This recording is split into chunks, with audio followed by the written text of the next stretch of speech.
जय हिंद दोस्तों, एक बार फिर से आप सभी का शारदेय स्तर क्लासेस की ओर से हार्दिक स्वागत और अभिनंदन है। मैं हूं काली शंकर शारदेय। आज हम चर्चा करेंगे प्रैक्टिस सेट 5 AIBE की परीक्षा से संबंधित प्रैक्टिस सेट 5 पर हम लोग चर्चा कर रहे थे। कुछ टेक्निकल इश्यूज़ के कारण छोटा सा वीडियो बन पाया था। आज उससे आगे हम बढ़ेंगे। 28 प्रश्न तक हमने कवर कर लिया था। आज 29वां प्रश्न देखेंगे। निम्नलिखित में से कौन सा वाद दुराशय के सिद्धांत और सांविधिक अपराध से संबंधित है? 4 ऑप्शन दिए गए हैं आपके सामने। ऑप्शन को हम नहीं बोलेंगे, आप लोग वीडियो पॉज करके उसको देख सकते हैं। इसका उत्तर है ए, यानी कि आर बनाम प्रिंस। भारतीय दंड संहिता में न्यायालय कोर्ट ऑफ जस्टिस शब्द द्योतक होता है। उत्तर इसका सी ऑप्शन, यानी कि ऐसे न्यायाधीश का जिसे केवल न्यायिकतः कार्य करने हेतु विधि द्वारा अधिकृत किया गया है। 31वां प्रश्न है, भारतीय दंड संहिता 1860 में सदोष लाभ एवं सदोष हानि को परिभाषित किया गया है। उत्तर इसका बी ऑप्शन, यानी कि धारा 23 में। न्यायालय की आदेशिका का अनुपालन करते हुए सद्भावनापूर्वक किया गया कार्य भारतीय दंड संहिता की किस धारा के अंतर्गत सामान्य अपवादों के अंतर्गत आता है? उत्तर इसका सी ऑप्शन, यानी कि धारा 78। भारतीय दंड संहिता की निम्न धाराओं में से कौन सा प्रावधान मैकनाटन नियम पर आधारित है? उत्तर इसका बी, यानी कि धारा 84। निम्नलिखित में से कौन सा संयोजन सही सुमेलित है? 4 ऑप्शन दिए गए हैं, बताना है कौन सा सही सुमेलित है।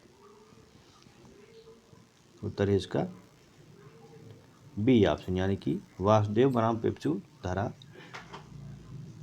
86।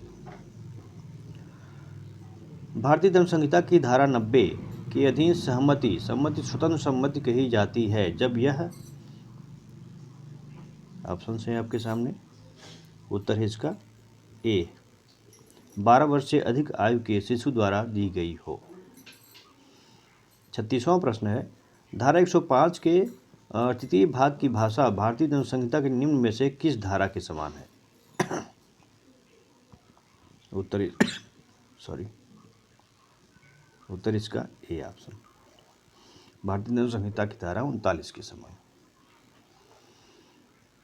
दीवानी प्रक्रिया संहिता के अंतर्गत निम्नलिखित युग्मों में से कौन सा युग्म सही सुमेलित नहीं है? 4 ऑप्शन दिए गए हैं। उत्तर है इसका डी, यानी कि डी सुमेलित नहीं है, ए बी सी तीनों सुमेलित है। निम्नांकित में से किस रिट के मामले में प्रांग न्याय का सिद्धांत लागू नहीं होता है? उत्तर इसका डी, बंदी प्रत्यक्षीकरण। 39वां प्रश्न, जहां न्यायालय की अधिकारिता की स्थानीय सीमाएं अनिश्चित हैं, वहां वाद संस्थित करने का स्थान सिविल प्रक्रिया संहिता की किस धारा द्वारा निर्धारित होगा? उत्तर इसका बी ऑप्शन, यानी कि धारा 18 द्वारा। सिविल प्रक्रिया संहिता की धारा 21 के साथ संबंधित है। उत्तर है ए ऑप्शन, आर्थिक और क्षेत्रीय अधिकार क्षेत्र। रिसीवरों की नियुक्ति संपत्ति हेतु कब की जा सकेगी? उत्तर है डी, यानी कि विचारण न्यायालय को न्यायसंगत और सुविधापूर्ण प्रतीत होने पर डिक्री के पहले या पश्चात। 42वां प्रश्न है, सिविल प्रक्रिया संहिता के निम्नलिखित किस संशोधन के द्वारा संक्षिप्त विचारण को बहुत व्यापक बनाया गया है? उत्तर इसका सी, सिविल प्रक्रिया संहिता संशोधन अधिनियम 1976 द्वारा। अकिंचन मुकदमे का अर्थ क्या है? उत्तर इसका सी, जरूरतमंद व्यक्ति द्वारा मुकदमा। अगला प्रश्न है, वादी या प्रतिवादी की मृत्यु के कारण वाद का उपशमन नहीं होगा यदि, ऑप्शन है आपके सामने। सी उत्तर है इसका, वाद लाने का अधिकार बचा रहता है। अगला प्रश्न है, सिविल प्रक्रिया संहिता 1908 के अंतर्गत निम्न में से कौन सा व्यक्ति निष्पादन के लिए आवेदन नहीं कर सकता है? उत्तर है डी, निर्णीत ऋणी। कोई भी न्यायालय किसी वाद पत्र को लौटा सकता है यदि उपरोक्त में से कोई भी, मानी ए बी सी तीनों कोई भी हो सकता है। दंड प्रक्रिया संहिता की किस धारा में संज्ञेय अपराध की परिभाषा दी गई है? उत्तर इसका बी ऑप्शन, यानी कि धारा 2C। समन मामला से ऐसा मामला विपरीत है जो संबंधित है। उत्तर इसका बी ऑप्शन, 2 वर्ष तक के कारावास से दंडनीय अपराध से। आगे बढ़ते हैं। निम्नलिखित में से दंड प्रक्रिया संहिता 1973 की कौन सी धारा दंड विधि संशोधन अधिनियम 2013 के द्वारा अंतः स्थापित नहीं की गई है? उत्तर इसका डी, यानी कि धारा 55 का। दंड प्रक्रिया संहिता की किस धारा के अंतर्गत फरार व्यक्ति की संपत्ति की कुर्की का आदेश उद्घोषणा जारी किए जाने के पश्चात किसी भी समय दिया जा सकता है? उत्तर इसका ए ऑप्शन, यानी कि धारा 83। 51वां प्रश्न है, दंड प्रक्रिया संहिता की धारा 109 के अंतर्गत संदिग्ध व्यक्ति के अच्छे व्यवहार के लिए जमानत के रूप में बांड अधिकतम कितनी अवधि के लिए दिया जा सकता है? उत्तर इसका सी, यानी कि 1 वर्ष।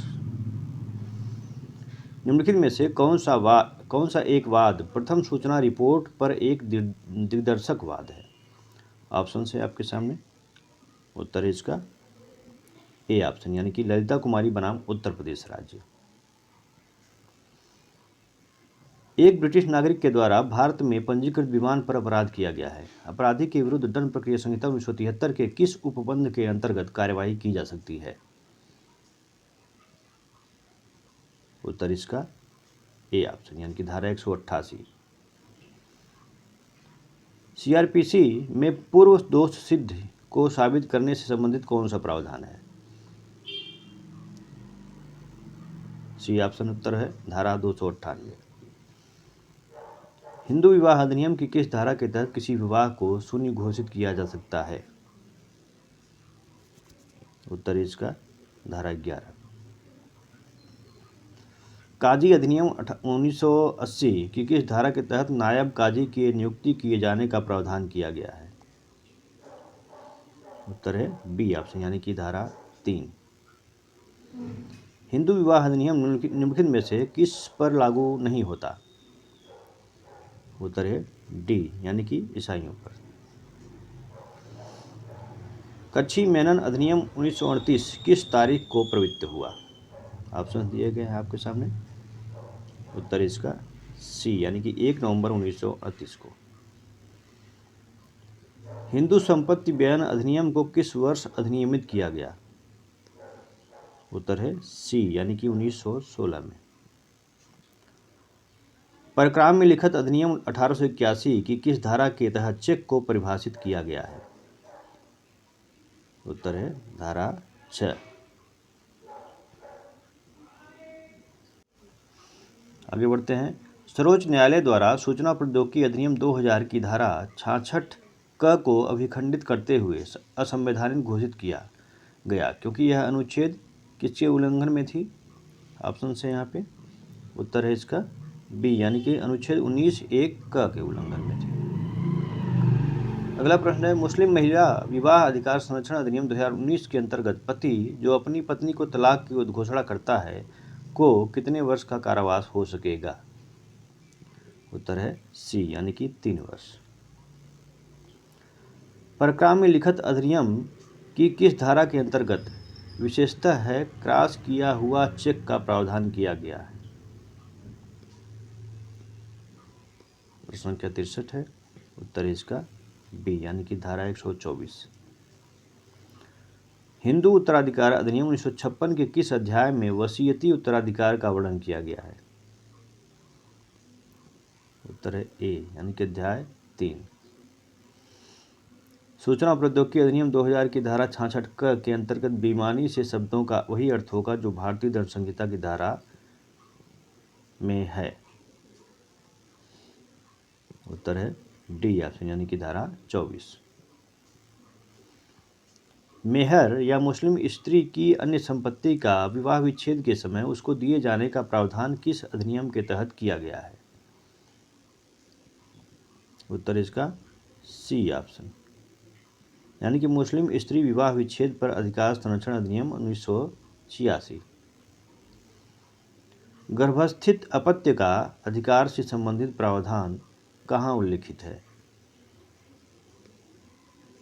उत्तर है ए ऑप्शन, हिंदू उत्तराधिकार अधिनियम 1956। कच्छी मेमन अधिनियम 1938 कब अधिनियमित हुआ? उत्तर इसका बी, यानी कि 8 अप्रैल 1938। अगला प्रश्न है, हिंदू दत्तक तथा भरण पोषण अधिनियम 1956 के अंतर्गत और अप्राप्तवय से वह व्यक्ति अभिप्रेत है जिसने, सी उत्तर है इसका, 18 वर्ष की आयु पूरी न की हो। भारतीय संविदा अधिनियम की कौन सी धारा न्यागमन प्रतिफल को परिभाषित करती है? उत्तर है डी ऑप्शन, यानी कि धारा 2 घ। निम्नलिखित में से कौन सा एक ऐसा करार जो विधि द्वारा प्रवर्तनीय नहीं है का सही अर्थ है? उत्तर है डी, यानी कि शून्य करार। निम्न में से कौन सा वाद वचनात्मक विबंध से संबंधित है?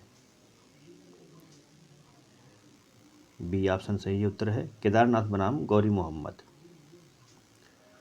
अगला प्रश्न, भारतीय संविदा अधिनियम 1872 की किस धारा में यह प्रावधान है कि तथ्य के संबंध में एक पक्षीय भूल करार को शून्य नहीं बनाती?